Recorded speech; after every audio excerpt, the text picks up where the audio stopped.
آتے ہیں ہانیہ اسٹوڈنٹس کی بات ہو رہی ہے, سب سے زیادہ پریشر جو ہے نا یہ اسٹوڈنٹس ہی لیتے ہیں. A1 گریڈ لانے کا پریشر ہے, کچھ کر دکھانے کا پریشر ہے, اور پھر اس میں ایسے بہت سارے اسٹوڈنٹس ہوتے ہیں جو خودکشی تک پہنچ جاتے کہ جی ہم یہ چیز اچیو نہیں کر سکے, ہمارے گھر والوں کا ہم پہ پریشر تھا, فلانا کیا کہے گا, یہ کیا کون کیا کہے گا. تو اس حوالے سے یہ چیزیں دیکھنے میں آتی ہیں. آپ بتائیں کتنا پریشر ہوتا ہے, کیوں, یہ کوئی مینٹل کنڈیشن ہوتی ہے؟ لیکن سب سے پہلے تو میں یہ 2-3 باتیں کرنا چاہوں گی صبا. سب سے پہلی بات, جو انسان چاہے وہ اسٹوڈنٹ ہو, مرد ہو, عورت ہو, جس بھی اسٹیج پہ ہے, جو خودکشی کرتا ہے نا, اس کا ہدف یہ نہیں ہوتا کہ مجھے مرنا ہے یا مجھے اپنی زندگی ختم کرنی ہے. اس کا ہدف یہ ہوتا ہے کہ جس درد میں, جس تکلیف میں وہ ہے, وہ ختم ہو جائے. کبھی کبھی یہ دیکھا جاتا ہے کہ آپ کے جو ایموشنل پین ہوتا ہے نا, وہ اتنا زیادہ ہوتا ہے کہ آپ کا جو فزیکل پین ہے وہ اس کو اوور کم کرنا, مطلب اتنا ہوتا ہی ہے وہ تکلیف کہ ہم چاہتے ہیں کہ ہمیں جسمانی درد ہو جائے, لیکن جو ذہنی تکلیف ہے وہ ختم ہو جائے. تو جو بھی انسان خودکشی کی نہج تک پہنچتا ہے وہ یہ نہیں دیکھ رہا ہوتا کہ میں مرنا چاہتا ہوں, یا وہ چاہتا ہے بس یہ درد کس طرح ختم ہو جائے. اور ان کے سارے راستے ان کو اتنے ہوپ لیس ہو چکے ہوتے ہیں وہ کہ ان کو راستہ کوئی نظر نہیں آ رہا ہوتا. ٹھیک ہے, اس کی سب سے بڑی وجہ ہوتی ہے ایک تو ذہنی بیماریاں. ہم اس چیز کو ہمیشہ اوور لک کر جاتے ہیں.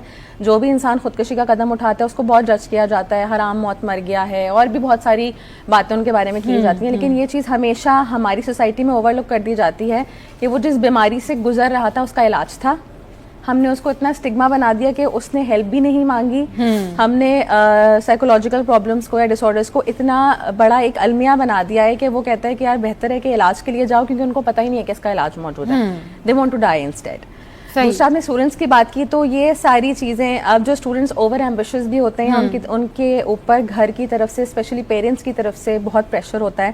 تو وہ ذرا سا بھی جو ایک سیٹ بیک ہوتا ہے, ذرا سا بھی فیل ہے, وہ بچے برداشت نہیں کر پا رہے ہوتے ہیں کہ ہمیں پتہ ہے ہم فیل ہو گئے, ہم گھر جائیں گے, ہمارے ام ابا کو ہم کیا منہ دکھائیں گے, وہ دنیا کو کیا منہ دکھائیں گے. یہ پریشر اتنا ہوتا ہے کہ دے وڈ وانٹ ٹو کہ یہ چیز ہی ختم ہو جائے یہاں سے, کہ ہمیں کسی کو فیس ہی نہ کرنا پڑے. اس میں سب سے بڑا جو قصور تو نہیں کہیں گے, ماں باپ بھی بہتری ہی چاہتے ہوتے ہیں, لیکن وہ یہ بات بالکل بھول جاتے ہیں کہ ریزلٹ سے زیادہ بچہ امپورٹنٹ ہے. بچہ رہے گا, بالکل صحیح کہہ, تو وہ فیلئر کے بعد اس کو واپس سے ٹرائی کر کے ہو سکتا ہے سکسیسفل بھی ہو جائے.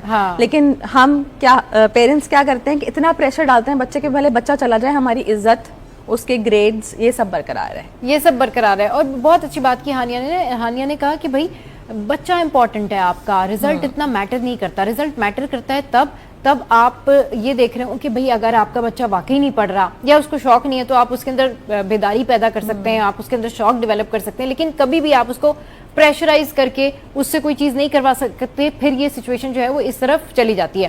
اچھا